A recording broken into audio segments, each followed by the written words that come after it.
Bahagi ng pagtitipid at pag-achieve sa inaasam na beach body ng Asia's multimedia star na si Alden Richards ang pagbibisikleta at pagtakbo. Malaking tulong para sa kapuso superstar ang biking at pagsali sa mga fun run upang maibalik ang kanyang hunky body para sa bago niyang teleserye ang Love Siargao.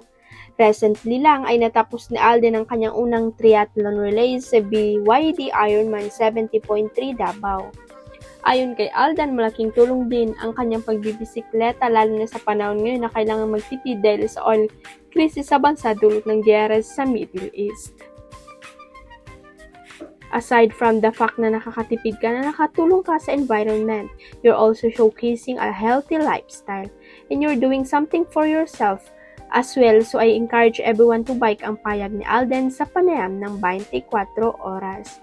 Kasabay nito ang pagpapaalala niya sa publiko but prior to that, sana po of course the manners natin sa daan, especially to our motors, is to treat as mga siklista natin fairly. Viral at marami ang kinilig sa ruta ni na SB19 Stel at Josh sa ilang live broadcast. Nagla-live kasi si SB19 Josh sa Weavers nang biglang dumating si Stel at niyakap siya. Sabay hawak naman si Josh sa maskuladong braso ni Stel. "Oh si Stel, napakalaki naman ng braso," sabi ni Josh. Tinanong naman ni Stel si Josh kung ano ang pinagkakaabala nito. "Ito, nagla-live lang," sagot naman ni Josh. Mas nakakakilig pa ang sumunod na eksena ng mas maging sweet ang boses ni Stel at nilambing si Josh. "Sige na, punta ka na dun, mamaya na yan," sabi ni Stel kay Josh.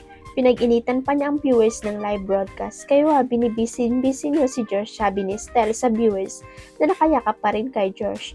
Napansin nga ni Josh ang pagsiselos ni Stel sa kanyang mga viewer.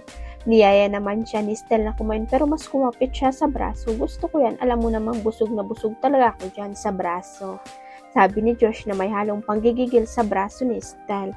Kahit nga maiksi lang ang nasabing clip ay talagang nabusog ng ayodang kilig ang mga fan nila. Huwag kalimutan ang subscribe button at i-ring ang notification bell para sa latest chika updates.